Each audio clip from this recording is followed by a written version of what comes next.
नमस्कार, खबरों की खबर में आप सभी का स्वागत है। आपके साथ मैं हूं खुशबू। हमारे देश के अंदर कांग्रेस की हालत ऐसी है जैसे 900 चूहे खाकर बिल्ली हज को चली। देश की ये सबसे पुरानी पार्टी आतंकवाद पर चुप रही। इस पार्टी ने भ्रष्टाचार को जन्म दिया, अपने फायदे के लिए मुसलमानों को हिंदुओं के खिलाफ भड़काया और दोनों धर्मों के बीच का आपसी सौहार्द बिगाड़ा। और अब राहुल गांधी और कांग्रेस दूसरों से ये सवाल करते हैं कि उनकी विचारधारा क्या है। पूरे देश में कांग्रेस की इतनी फजीहत हो रही है, ऐसे में समझना बेहद मुश्किल है कि कांग्रेस किस मुंह से ये सवाल पूछती है। इसे तो सिर्फ और सिर्फ बेशर्मी ही कहेंगे। जो भी लोग कांग्रेस से तंग आकर पार्टी छोड़ रहे हैं और बीजेपी का रुख कर रहे हैं, उन पर पार्टी बिना सोचे समझे विश्वासघात का आरोप लगा देती है और उन पर सवालिया निशान खड़े कर देती है। अब आप जितिन प्रसाद का ही उदाहरण ले लीजिए। कांग्रेस पार्टी में 2 दशक से ज्यादा समय तक सक्रिय राजनीति करने वाले जितिन प्रसाद ने अब बीजेपी का दामन थाम लिया है। उत्तर प्रदेश में अगले साल विधानसभा चुनाव होने वाले हैं। ऐसे में सियासी संभावनाओं की तमाम चर्चाओं के बीच जितिन प्रसाद ने बुधवार 9 जून 2021 को बीजेपी की सदस्यता ग्रहण की। मीडिया में आई खबरों में यह खुलासा हुआ है कि उन्होंने किन कारणों के चलते कांग्रेस का साथ छोड़ा। साथ ही जितिन प्रसाद ने यह भी बताया कि हमारा देश प्रधानमंत्री नरेंद्र मोदी के हाथों में सुरक्षित है। जितिन ने कहा कि कांग्रेस पार्टी को छोड़ने का फैसला अचानक नहीं लिया गया। मैंने एक लंबे समय तक विचार करने के बाद ही ये फैसला लिया। ये किसी पद की लालसा के लिए नहीं है, ये उस पद के बारे में भी नहीं है जो मुझे कांग्रेस में मिला या फिर नहीं मिला। साथ ही ये उन पदों को लेकर भी नहीं है जो मुझे बीजेपी में आगे चलकर मिलेंगे या फिर नहीं भी मिलेंगे। उन्होंने आगे कहा कि अगर मुझे अवसरवादी बनना होता, जैसे कि कुछ लोग कह रहे हैं, तो मैं 7 साल पहले ही कांग्रेस को छोड़ चुका होता। मुझे चुनाव में 2-3 बार हार का सामना नहीं करना पड़ता। मैं लोगों का मिजाज जानता था। मैंने इन सालों में पार्टी के साथ संघर्ष करने की भी पूरी कोशिश की और उम्मीद की कि हम वापसी करेंगे और एक बदलाव आएगा। लेकिन मुझे एक बार फिर ये एहसास हुआ कि पार्टी में कोई भी प्रयास एक तय दिशा और बेहतर रणनीति में नहीं है। कांग्रेस फिर से खड़े होने में सक्षम नहीं है, खासकर कि उत्तर प्रदेश में। यही वजह है कि मुझे ये निर्णय लेना पड़ा। विपरीत विचारधारा की पार्टी में चले जाने वाले सवाल पर जितिन प्रसाद ने कहा कि लोगों को ये कहने का अधिकार है कि वो क्या महसूस करते हैं। ये सार्वजनिक जीवन का हिस्सा है, लेकिन आज के नए भारत में राष्ट्रीय हित ही विचारधारा है। प्रधानमंत्री नरेंद्र मोदी निस्वार्थ भाव से देश की सेवा कर रहे हैं। इससे बेहतर कोई विचारधारा नहीं हो सकती। मेरा दृढ़ विश्वास है कि देश और विदेश में भारत के राष्ट्रीय हित प्रधानमंत्री नरेंद्र मोदी और भाजपा के नेतृत्व में मजबूती से सुरक्षित हैं, जो आज एक वास्तविक राष्ट्रीय पार्टी है और एक संस्थागत पैटर्न पर काम करती है। विचारधारा और पार्टी के सवाल पर बोलते हुए जितिन प्रसाद ने कहा कि सामान्य तौर पर आज भारत में अधिकांश पार्टियां व्यक्तियों की आवश्यकता और शौक के इर्द गिर्द घूमती हैं।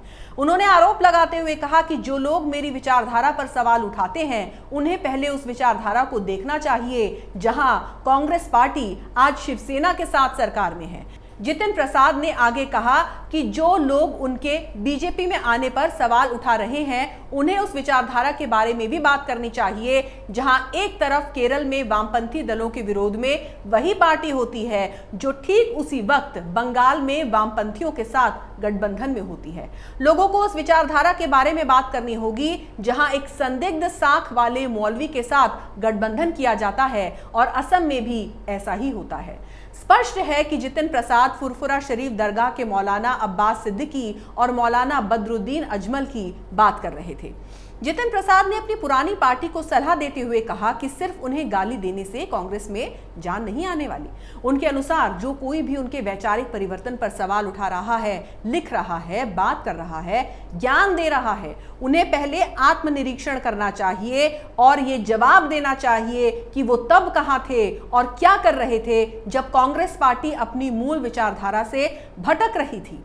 बीजेपी को लेकर पिछले साल तक अलग राय रखने के सवाल पर जितिन प्रसाद ने बताया कि विपक्षी नेता के रूप में सरकार और सत्ता पक्ष पर सवाल उठाने ही होते हैं। विपक्ष में बैठे हर व्यक्ति की भूमिका यही होनी भी चाहिए। हालांकि अपनी बात रखते हुए उन्होंने स्पष्ट किया कि देश और उसकी सीमाओं की सुरक्षा सबसे सुरक्षित व्यक्ति के हाथों में है, जिसकी कमान प्रधानमंत्री मोदी और उनकी सरकार के पास है। बता दें कि पूर्व सांसद जितिन प्रसाद का भाजपा में जाना कांग्रेस के लिए बड़ा झटका माना जा रहा है। जहां तक बात कांग्रेस की है तो उसकी बातों का तो कोई सिर पैर ही नहीं होता और राहुल गांधी बड़े अच्छे ढंग से कांग्रेस की इसी खूबी का प्रतिनिधित्व करते ही हैं। जो कांग्रेस अपने को धर्मनिरपेक्ष बताती है, वही कांग्रेस बंगाल में आईएसएफ के साथ गठबंधन करती है, केरल में मुस्लिम लीग के साथ गठबंधन करती है, जमाते इस्लामी के अग्रिम संगठन के साथ गठबंधन करती है, असम में बदरुद्दीन अजमल की पार्टी एआईयूडीएफ के साथ गठबंधन करती है और महाराष्ट्र में शिवसेना के साथ मिली हुई है। कांग्रेस में शीर्ष नेताओं के खिलाफ कुछ भी बोलने का अधिकार किसी को नहीं है। जब पिछले साल 23 कांग्रेसी नेताओं ने कांग्रेस के शीर्ष नेतृत्व पर चिंता जताते हुए सोनिया गांधी को चिट्ठी लिखी थी, तो इस G23 समूह पर राहुल का गुस्सा फूट पड़ा था। राहुल ने कहा था कि नेताओं ने ऐसे समय में चिट्ठी भेजी है जब पार्टी संकट में है और उनकी मां यानी सोनिया गांधी बीमार हैं। राहुल गांधी ने कहा था कि इस चिट्ठी को बीजेपी की मिली भगत से लिखा गया है और इसे पीएम मोदी ने पढ़ा है।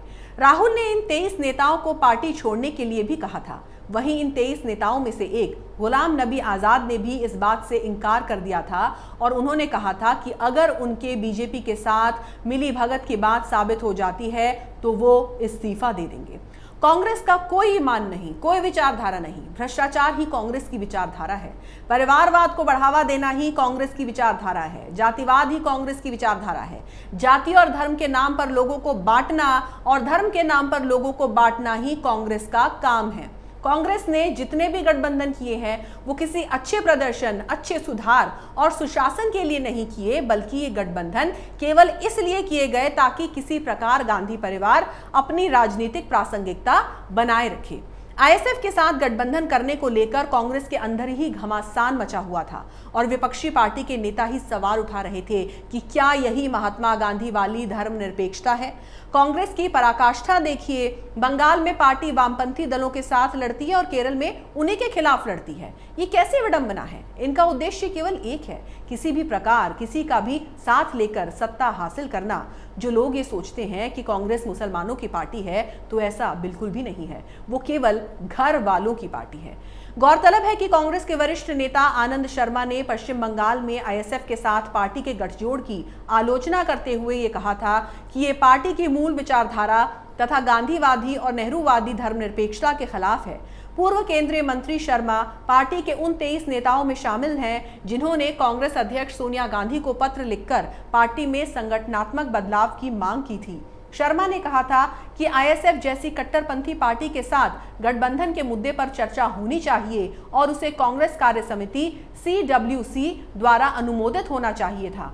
दरअसल बात यह है कि कांग्रेस राहुल गांधी की प्राइवेट लिमिटेड कंपनी है और अगर किसी को इस पार्टी में बने रहना है तो राहुल गांधी कितनी भी बेवकूफ़ी करें उसे बर्दाश्त करना होगा और राहुल जी करना होगा, वरना उनकी मम्मी यानी कि सोनिया गांधी नाराज हो जाएंगी। सोनिया की नज़र में राहुल ही देश के पीएम बनने के लिए परफेक्ट चॉइस है। लेकिन बड़ा दुख होता है ये देखकर कि ये इटालियन लेडी किस मुगालते में जी रही है। राहुल कांग्रेस रूपी हवाई जहाज के वो पायलट हैं जिन्होंने प्लेन को क्रैश करने की पूरी तैयारी कर ली है। तो आप ये समझ सकते हैं कि इस प्लेन में बैठे हुए लोगों यानी कि कांग्रेस के मौजूदा नेताओं की हालत क्या होगी। अगर आपको हमारा वीडियो पसंद आया तो इसे लाइक करें, शेयर करें और कैपिटल टीवी को सब्सक्राइब करें। नमस्कार।